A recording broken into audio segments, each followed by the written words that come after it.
తెలంగాణ ఆవిర్భావ దినోత్సవం సందర్భంగా తెలంగాణ రాష్ట్ర సాధన గురించి ప్రణాళిక ఇచ్చినటువంటి తెలంగాణ అమరవీరులకు జోహార్ అర్పిస్తూ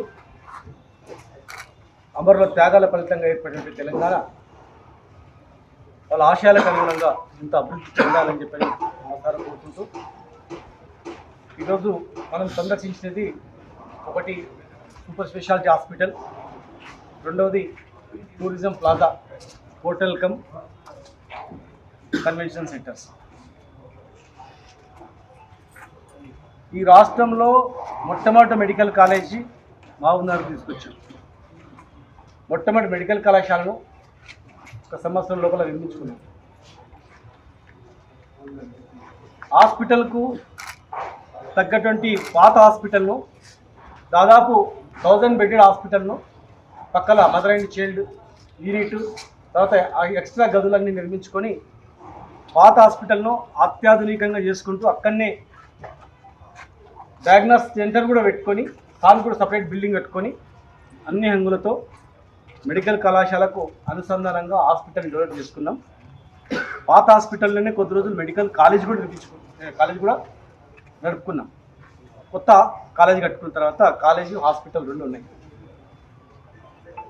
కానీ మహబూబ్నగర్ పేద జిల్లా, కొంత అవగాహన లేక చాలామంది క్యాన్సర్ బారిన పడుతున్నారు, హార్ట్ అటాక్ వచ్చి చనిపోతున్నారు, లివర్ ఖరాబ్ అవుతూ ఉంది. ఈ సూపర్ స్పెషాలిటీ డాక్టర్స్ లేరు, సూపర్ స్పెషాలిటీ హాస్పిటల్ కావాలి అని ముఖ్యమంత్రి గారు కేసీఆర్ గారు అడిగి మరి మరొక 1000 బెడెడ్ సూపర్ స్పెషాలిటీ హాస్పిటల్ని బస్టాండ్ ముందర ఉంటే పేదవాళ్ళు బస్సు దిగగానే ప్రాణాలు అరచేతిలో పెట్టుకొని వచ్చినటువంటి పేదవాళ్లకు పాము నర్సి వచ్చినా, డెలివరీ నుంచి వచ్చిన బస్సులో దిగంగానే 1 నిమిషాల్లో వైద్యం అందాలని చెప్పి బస్టాండ్ నుంచి ఒక ఎలివేటర్ను కూడా శాంక్షన్ చేసి బస్టాండ్లో దిగంగానే ఎలివేటర్ దాన్ని హాస్పిటల్కి వచ్చేటట్లు కూడా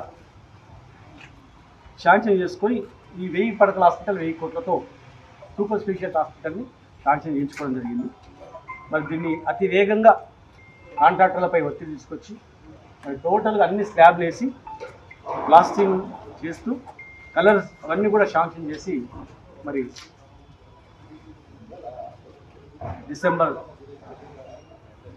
2023 ఎలక్షన్ రిజల్ట్ వచ్చే నాటికి ఇవన్నీ కంప్లీట్ చేసి మరి ఇవ్వడం జరిగింది. ఒక చిన్న బ్లాక్ ఎలక్షన్ మెటీరియల్ నందుకు ఆ గోడౌన్ కూడా శాంక్షన్ చేసి షిఫ్ట్ చేయమని ఆర్డర్స్ ఇచ్చి దాన్ని కూడా చేయడం జరిగింది. మరి ఈరోజు జూన్ 2 రోజు ఓపెన్ అవుతుందని చెప్పి పత్రికలలో గత కొన్ని నెలలుగా చూడడం జరిగింది. కొత్తగా ఏర్పడిన ప్రభుత్వం కనుక వాళ్ళు కూడా సమయం ఇద్దామని చెప్పి దాదాపు 3 సంవత్సరాలు నేను చూశాను.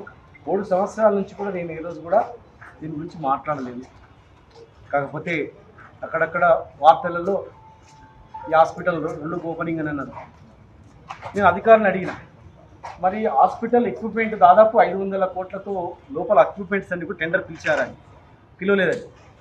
మరి లోపల ఆపరేషన్ థియేటర్స్ కానీ, ఎంఆర్ఐస్ కానీ, క్యాన్సర్ స్కానింగ్స్ కానీ, అత్యాధునికమైనటువంటి డయాగ్నాస్టిక్ సంబంధించినటువంటి ఐటమ్స్ కానీ, కొత్త మంచాలు కానీ ఇవన్నీ కూడా టెండర్ పిలవకుండా ఎట్లా ఓపెన్ చేస్తారప్పా అని చెప్పి అనుకున్నాం. అయినా చూద్దాంలే జూన్ 2 రోజు మరి శాంక్షన్ చేస్తూ ఓపెన్ చేస్తారు అనుకున్నాం. కానీ ఇప్పటివరకు అధికారులు చెప్పిన దాని ప్రకారం లోపల ఎంఆర్ఐలకు కానీ, స్కానింగ్స్లకు కానీ రకరకాల ఏవి కూడా టెండర్ కాలేదు, మంచాలకు కానీ, ఏసీలకు కానీ రకరకాల టెండర్స్ కాలేదు ఇంకా అని చెప్పాను. నేను ప్రభుత్వాన్ని రిక్వెస్ట్ చేస్తూ ఉన్నా, దయచేసి ఇది ఒక జిల్లా కాదు, చుట్టుముట్టు 5-6 జిల్లాలకు సంబంధించినటువంటి సూపర్ స్పెషాలిటీ హాస్పిటల్.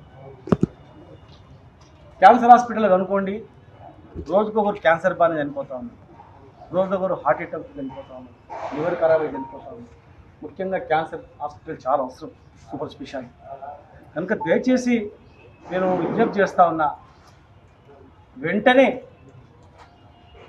ఆ లోపల ఉన్నటువంటి అన్ని ఎక్విప్మెంట్స్కు టెండర్ పిలవాలని చెప్పి నేను చెప్తా ఉన్నాను. దయచేసి ఫౌండేషన్ రోజు కూడా ఆరోగ్య శాఖ మంత్రిగా క్లియర్ చెప్పినాం. ఒక హాస్పిటల్ ఉండగా ఇంకొక హాస్పిటల్ పట్టుబట్టి తీసుకొచ్చిండు, ఇది సూపర్ స్పెషాలిటీ హాస్పిటల్ కావాలని చెప్పన్నాడు. క్యాన్సర్కు అన్నిటికీ ఇక్కడ ట్రీట్మెంట్ కావాలని చెప్పి అడిగిండు. మంత్రి గారు నేను శ్రీనివాస్ గారు అడిగిందని చెప్పి ఆరోగ్య శాఖ మంత్రి కూడా చెప్పడం జరిగింది. దయచేసి ఏదైనా ఉంటే దాన్ని సరి చేసుకొని ఇమ్మీడియట్గా సూపర్ స్పెషాలిటీకి హాస్పిటల్కి సంబంధించినటువంటి ఎక్విప్మెంట్స్ అన్ని హంగులు శాంక్షన్ చేసుకొని టెండర్ కాల్ఫర్ చేసుకొని తొందరలో ప్రజలకు అందుబాటులోకి తేవాలని చెప్పి మీ ద్వారా వాళ్ళకి చేతులెత్తి నమస్కారం చేస్తాం. మా ప్రాణాలు మా పేదల ప్రాణాలు చాలా ఇంపార్టెంట్. దయచేసి నేను 3 సంవత్సరాలు ఒక్క మాట కూడా అడగలేదు కదా, ఒక్కనాడు కూడా ఒక మాట అనలేదు కదా. హైదరాబాద్ హాస్పిటల్ పోయినప్పుడు నాకు కళ్ళ నీళ్ళు వచ్చేది. చాలామంది బిల్లులు కట్టలేక, ప్రైవేట్ హాస్పిటల్ బిల్లు కట్టలేక, వైద్యం అందక లాస్ట్ స్టేజ్లో 4th స్టేజ్లో వచ్చినావు, ఏం చేద్దామని అన్నప్పుడు తొందరగా అయిపోయింటే బతుకుతుంటారు కదా, అందరూ చాలామంది బతుకుతుంటారు కదా అని చెప్పి బాధతో నేను ఈరోజు ఆయుర్భావ దినం రోజు వచ్చి నేను రిక్వెస్ట్ చేస్తున్నా. దయచేసి ఇంత పెద్ద హాస్పిటల్ ఈ రాష్ట్రంలో ఎక్కడైనా ఉందా చూసుకోండి. మొట్టమొదటి ఉమ్మడి జిల్లాలో అంటే దీన్ని సూపర్ స్పెషాలిటీ హాస్పిటల్గా అన్ని టెండర్ ఇవ్వాలని మిమ్మల్ని మళ్ళీ ఒకసారి రిక్వెస్ట్ చేస్తా ఉన్నా. దయచేసి ఉట్టి అడావుడి చేసి రిబ్బన్ కట్ చేసి శిలాపాలుగా పెట్టుకొని పోతే కాదు, అన్ని అంగులతో స్టార్ట్ చేయాలని చెప్పి విజ్ఞప్తి చేస్తాను.